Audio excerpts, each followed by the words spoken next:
Saya awali, Assalamualaikum warahmatullahi wabarakatuh, dan salam sejahtera bagi kita semuanya. Eh, Bapak dan Ibu sekalian, tadi diperkenalkan oleh Pak Dr. Yalis bahwa memang sebelum saya ke Bandung, sekarang bertugas di Kota Bandung, atau pertengahan Desember 2020, saya di Kementerian Pan-RB pada Deputi SDM Aparatur. Jadi saya termasuk yang waktu itu juga ikut dimintai eh, ikut dalam berbicara tentang Permen Pan 28 kalau nggak salah ya, Permen Pan 28 untuk penyetaraan jabatan. Dan pada saat itu memang benar yang dikatakan oleh Profesor oleh Pak Samsul bahwa waktu itu kami sudah berpikir Pak bahwa ini sebetulnya bukan hanya perubahan organisasi dan penyetaraan jabatan semata, kemudian dilanjutkan dengan sistem kerja, dan tentu sistem kerja ini harus juga mencakup di dalamnya adalah budaya kerja yang baru. Dan insya Allah mungkin pada kesempatan 30 menit ke depan, mohon izin saya ingin sampaikan beberapa pengalaman yang kami lakukan di pemerintah Kota Bandung, dan saya rasa teman-teman di daerah lain pun banyak pengalaman-pengalaman. Ini kelihatannya Pak dari Pusat Pengembangan Pegawai ASN memilih daerah karena masih hangat ya. Kemarin akhir tahun ya ketika rame-rame tahun baru ini kita benar-benar ini banget ya sibuk gitu ya, untuk mengadakan pelantikan-pelantikan para pejabat fungsional melalui proses penyetaraan jabatan. Mohon izin sharing screen.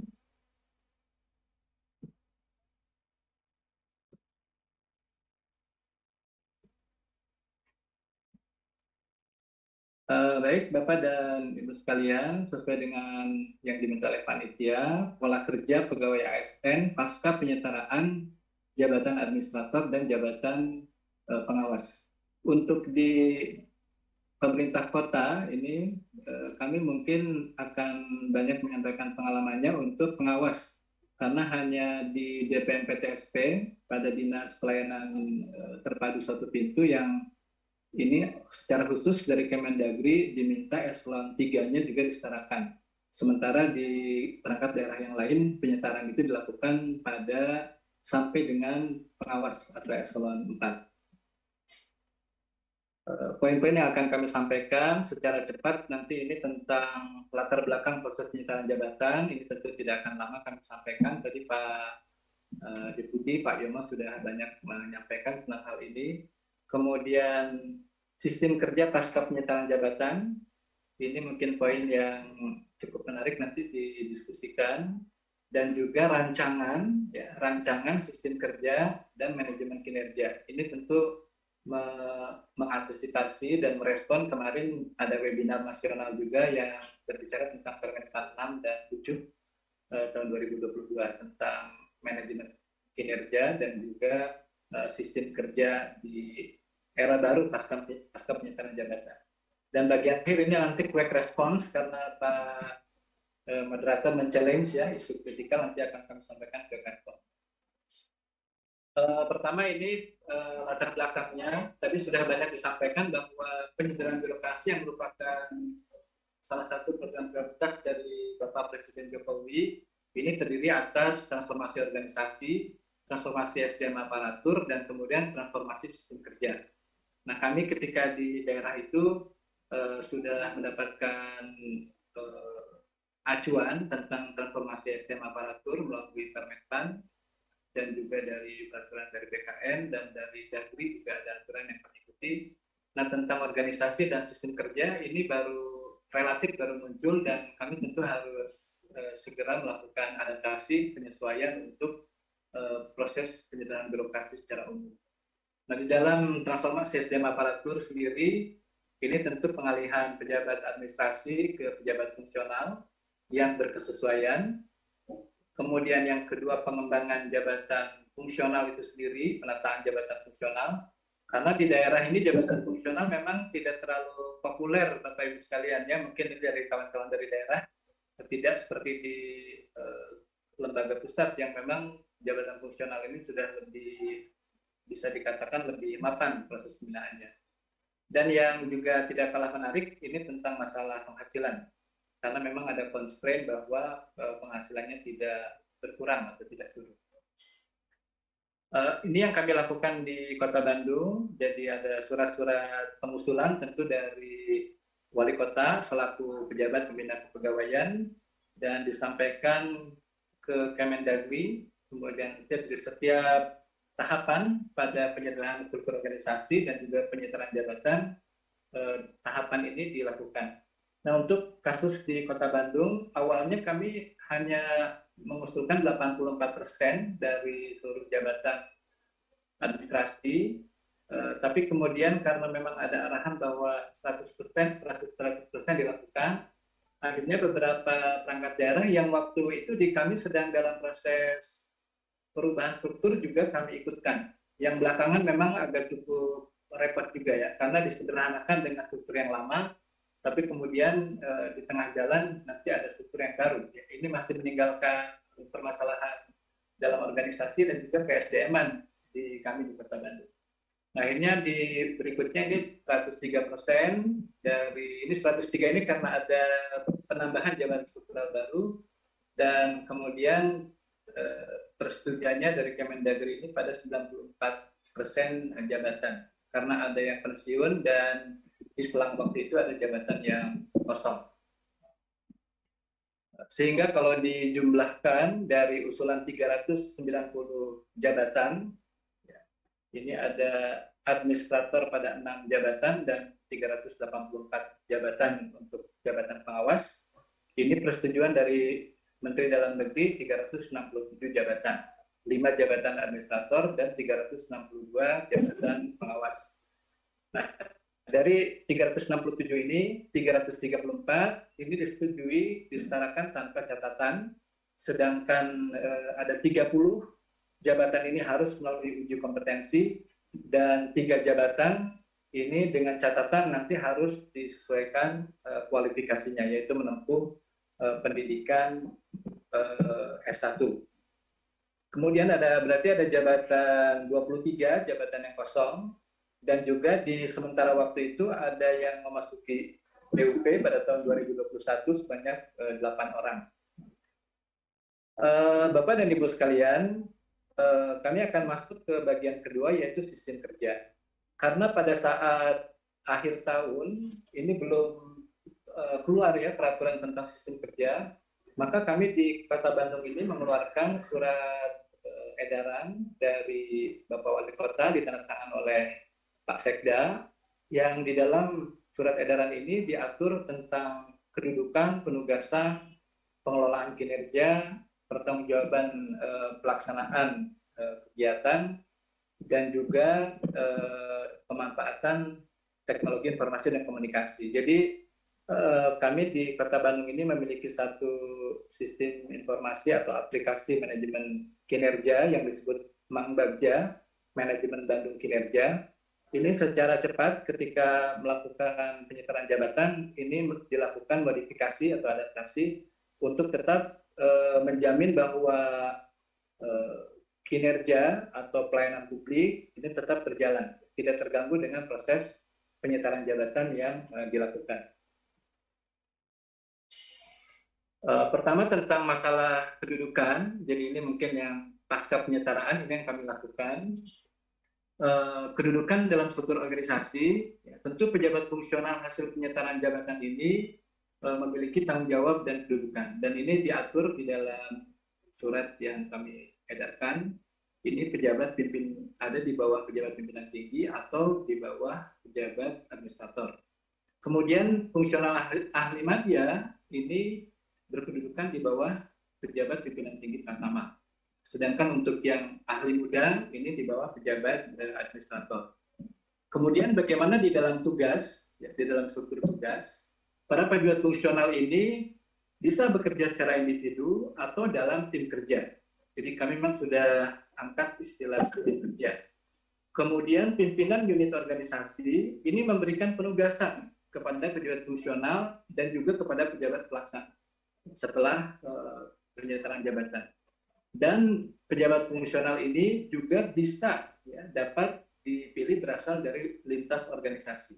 Jadi kami sudah antisipasi karena memang di dalam pekerjaan-pekerjaan kami di daerah, ini tentu banyak pekerjaan yang memang nature-nya itu adalah lintas perangkat daerah.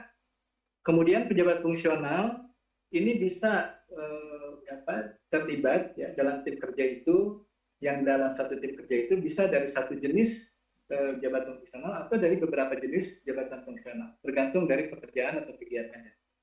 Dan pejabat fungsional ini ketika nanti bekerja ya dalam tim kerja, maka ketua timnya ini diutamakan berdasarkan dari unit organisasi pemilih kinerja. Ya, jadi kalau pekerjaan itu memang terkait dengan indikator kinerja utama, katakanlah pada dinas pertanian dan pangan, ya, atau dinas sosial, maka nanti ketua tim kerjanya ini adalah dari dinas sosial.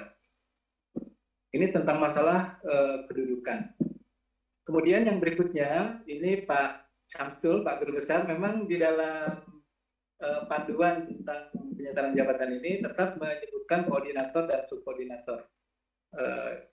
Jadi saya waktu di Menpan ini memang sempat menjadi koordinator. Dan ketika terakhir bertemu dengan kawan-kawan di Kemenpan, sudah tidak ada lagi istilah koordinator dan subkoordinator. Nah ini kami pun melihat bahwa koordinator dan subkoordinator ini sebetulnya masa transisi. Dan di dalam aturan itu memang diberikan waktu kurang lebih 1 tahun. Ya. 1 tahun supaya tidak kaget dari tadinya ada jabatan-jabatan administrasi, kemudian menduduki jabatan fungsional. Nah koordinator ini sebagaimana kita maklumi ini dari penyetaraan pada jenjang ahli madya. Sebelumnya berarti menjabat administrator, ya, eselon 3B. Kemudian yang berikutnya ini jabatan fungsional yang menjadi subkoordinator itu adalah dari ahli muda yang sebelumnya pengawas atau eselon 4A. Jadi di Kota Bandung ini untuk sekretaris dinas atau badan dan juga kepala-kepala bagian ini tidak disetarakan. Jadi eselon 3A-nya itu tidak disetarakan. Termasuk tentu para camat ya ini tidak disetarakan. Nah, koordinator dan subkoordinator ini disebutkan ya karena mereka sudah menjadi pejabat fungsional, mereka ini mendapatkan tugas tambahan selain tugas utamanya sebagai pejabat fungsional. Dan ketentuan tentang hal ini tentu didasarkan pada aturan pada jabatan fungsional itu sendiri. Nah, kemudian kepada mereka ini diberikan tugas-tugas koordinasi, fungsi koordinasi. Ya, inilah yang kemudian mereka punya, tadi Pak Guru Besar ya, Pak Samsul mengatakan mereka masih memarat. Kalau di Kota Bandung, mereka masih melakukan validasi kegiatan. Ini bentuk supervisi atau penilaian kinerja yang dilakukan setiap bulan, setiap triwulan sampai dengan tahunan, dilakukan secara berjenjang untuk penilaian kinerja di dalam sistem Mangbarja. Nah, jadi mereka tetap melakukan fungsi-fungsi koordinasi itu ya untuk mengendalikan kegiatan-kegiatan sesuai dengan kelompok dari tugas dan fungsinya. Nah, tapi nanti kami akan sampaikan ya, koordinator ini memimpin sekelompok yang jabatan fungsional koordinator jabatan fungsional ini memimpin sekelompok pejabat fungsional ahli muda, dan subkoordinator ini memimpin jenjang pertama dan juga jenjang keterampilan dalam pelaksanaan tugas. Jadi para pejabat fungsional hasil penyetaraan ini mereka di lapangan ini karena tadi ada jabatan-jabatan yang kosong, ini ada juga yang diberikan tugas tambahan. Kami di Bandung itu kalau disamakan istilahnya subkoordinator atau koordinator, nanti khawatir confused ya. Makanya ada peristilahan-peristilahan yang lain dan ini diserahkan kepada pimpinan perangkat daerah supaya jabatan kosongnya ini tetap juga ada yang mengampu. Jadi ini juga di lapangan jadi permasalahan ini Pak Deputi ya Pak Yoko, karena misalnya tidak ada ya pejabatnya nih pensiun atau memang kosong, kan tetap tugas-tugasnya ada. Nah ketika pimpinan perangkat daerah bertanya gimana, katanya apakah ada PLT subkoordinator? Kami bilang nggak ada PLT subkoordinator. Karena subkoordinator ini bukan jabatan ya, tetapi dia penugasan. Nah akhirnya munculnya adalah karena kebijakan di kami itu subkoordinator dan koordinator mendapatkan tunjangan yang lebih karena mereka memiliki IKI, indikator kinerja individu. Akhirnya memang ada permasalahan. Kalau gitu, kalau dikasih tugas beda dong, dia tidak mendapatkan tunjangan yang lebih. Nah ini masih menyisakan permasalahan itu kami di Kota Bandung.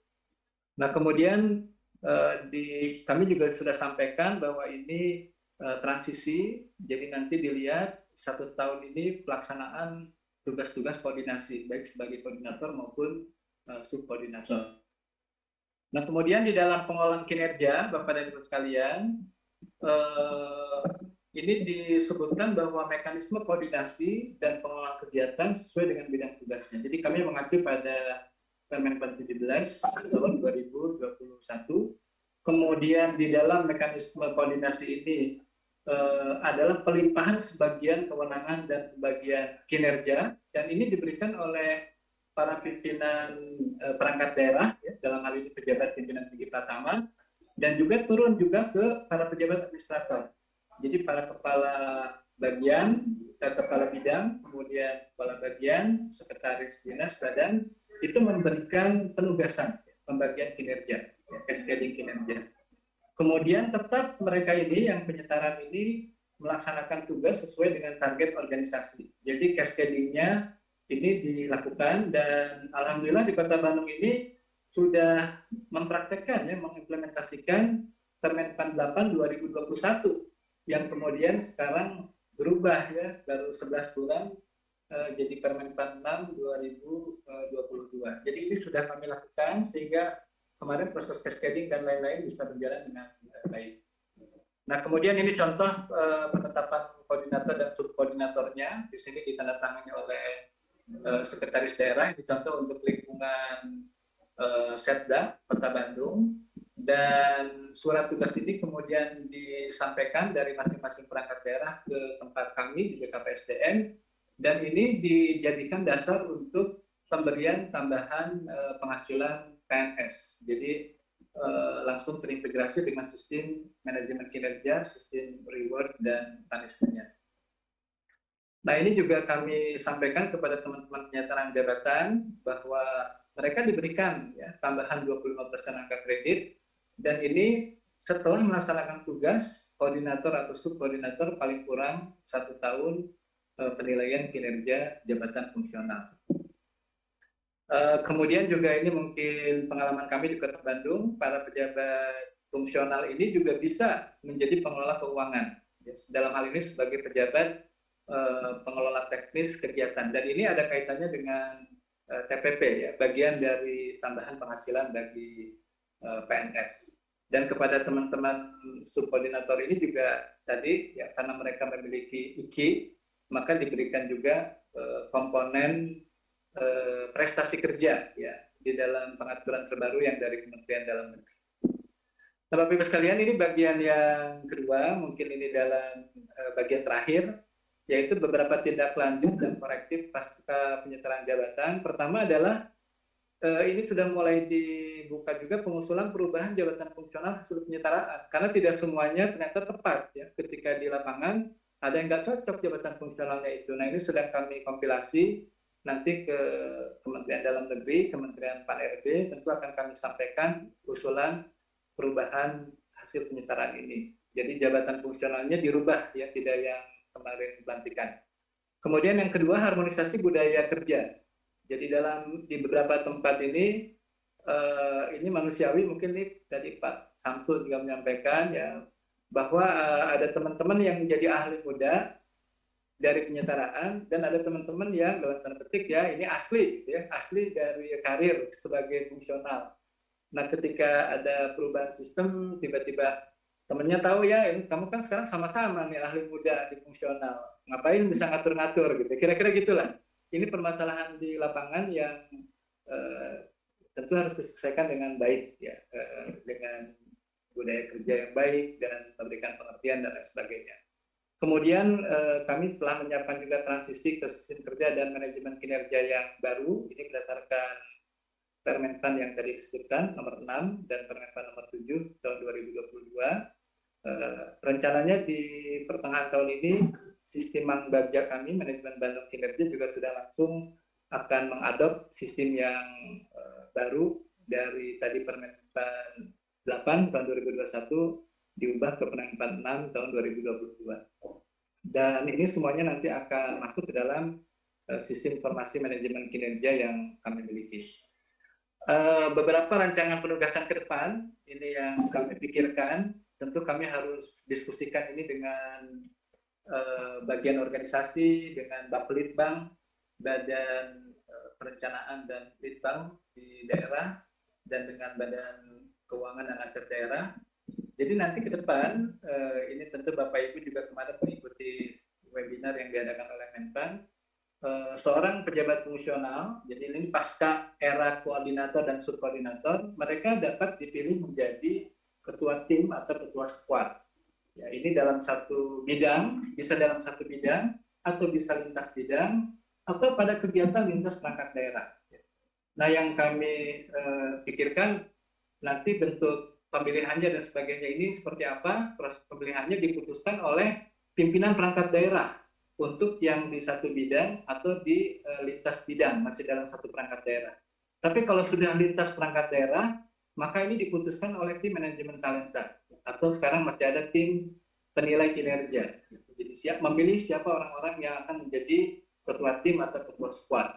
Dan ini harus selaras dengan target-target strategis pembangunan. Jadi diselaraskan dengan RPJMD yang sudah kami miliki. Dan kemudian faktor ketiga ini masalah penghargaan. Ini kalau dalam manajemen talenta tentu proses retention bagi talenta, maka pemilihan ketua tim atau squad ini adalah bagian dari penilaian rekam jejak kepemimpinan. Kemudian juga mendapat porsi TPP yang lebih. Ya, tadi kalau ketua timnya di satu perangkat daerah akan beda dengan ketua tim lintas perangkat daerah.